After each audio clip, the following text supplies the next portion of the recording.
ओम श्री परमात्मने नमः प्रिय आत्मन। आप सब में बसे प्रभु को मेरा सादर नमन।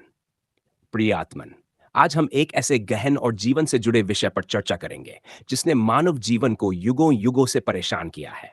हम सभी जीवन में दुख, पीड़ा और संघर्षों का सामना करते हैं। कभी ये पीड़ा हमारे शरीर से जुड़ी होती है, कभी समाज और वातावरण से, और कभी अदृश्य शक्तियों या हमारे ही मन के भ्रमों से।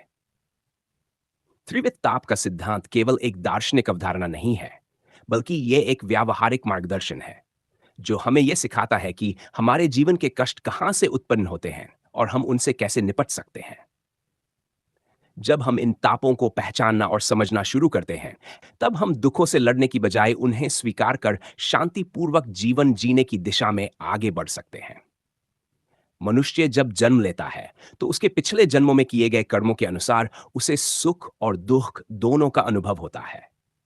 सुख तो लोग आनंदपूर्वक भोग लेते हैं, लेकिन दुख को सहन करना कठिन लगता है, और यहीं से उनके जीवन में अध्यात्म का प्रवेश होता है, जो उन्हें दुखों को समझने और उनसे मुक्ति पाने का मार्ग दिखाता है। इन्हीं दुखों से जुड़ा एक अत्यंत महत्वपूर्ण सिद्धांत है त्रिविध ताप, जो बताता है कि जीवन में जो भी पीड़ाएं या दुख हमें भोगने पड़ते हैं, वे मूलतः तीन प्रकार के होते हैं।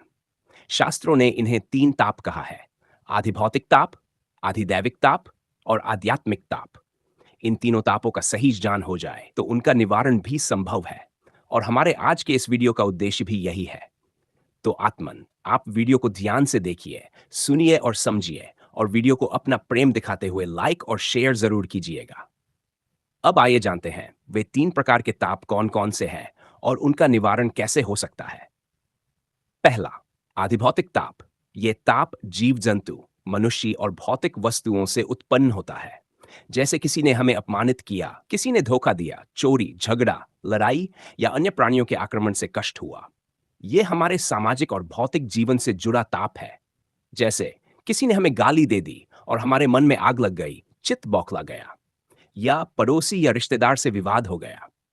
पशुओं का आक्रमण, कीड़े मकोड़ों से हानि, या दुश्मनों की चालबाजी से उत्पन्न मानसिक क्लेश, ये सब इसी ताप के उदाहरण हैं। इस ताप का मूल कारण है बाहरी संबंधों और भौतिक दुनिया से हमारी अपेक्षाएं। दूसरा, आधिदैविक ताप। यह ताप प्रकृति और अदृश्य शक्तियों से उत्पन्न होता है, जैसे अधिक वर्षा, सूखा, भूकंप, तूफान, महामारी, या फिर ग्रह नक्षत्रों की स्थिति से उत्पन्न हुआ दुख। कभी देव शक्ति या अदृश्य ऊर्जाओं से आने वाली बाधाएं भी इसका कारण होती हैं। जैसे अचानक आई बाढ़ ने गांव को बहा दिया, मौसम खराब होने से यात्रा या कार्य बिगड़ गया, या फिर किसी का ग्रह दोष जीवन में कठिनाइयां लेकर आया।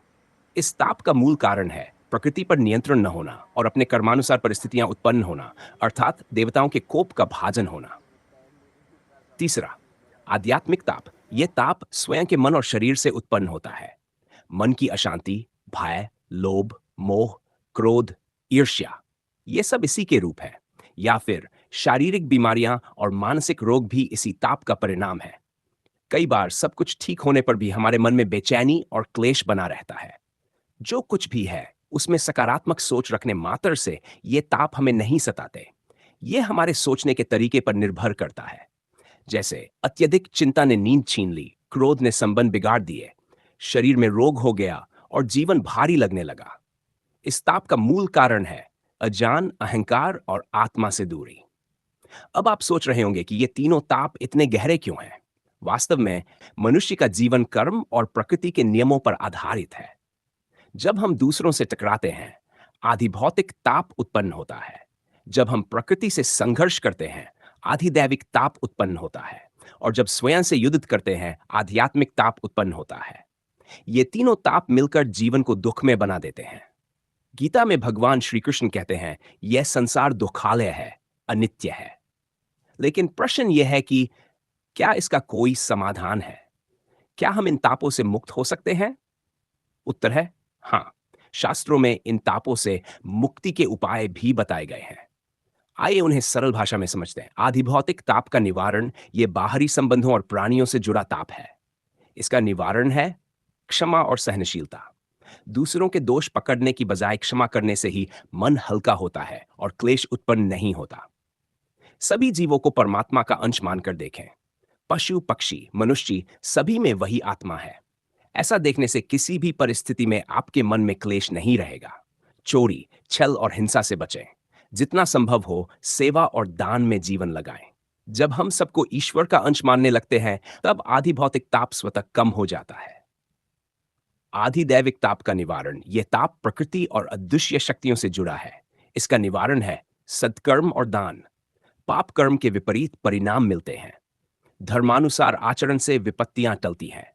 प्राकृतिक आपदाओं पर हमारा नियंत्रण नहीं होता, लेकिन भगवान पर विश्वास रखते हुए उनकी शरण लेकर मानसिक शांति पाई जा सकती है। शास्त्रों और ऋषियों ने बताया है कि यज्ञ, हवन और मंत्र जप से इस ताप का प्रभाव कम किया जा सकता है। ऐसे में गायत्री मंत्र और महामृत्युंजय मंत्र का जप विशेष फलदायक होता है। जब हम ईश्वर पर भरोसा रखते हैं, तब आधिदैविक ताप हमें विचलित नहीं करता। आध्यात्मिक ताप का निवारण यह सबसे गहरा और कठिन ताप है। इसका निवारण है ध्यान और साधना। प्रतिदिन ध्यान करें, श्वास पर ध्यान केंद्रित करें। मन शांत होगा, दूर होगा। सत्संग और स्वाध्याय करें। गीता, शास्त्रों और संतवाणी को पढ़ें। अच्छे लोगों की संगति से मन निर्मल होता है। ईश्वर की भक्ति और नाम जप से मन की शुद्धि होती है।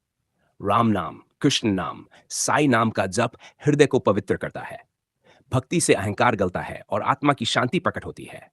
आध्यात्मिक ताप का वास्तविक समाधान है स्वयं को जानना और आत्मा से जुड़ना। प्रिय आत्मन, ये तीनों ताप हर मनुष्य के जीवन में है। उनसे भागना संभव नहीं, लेकिन उनका समाधान अवश्य संभव है।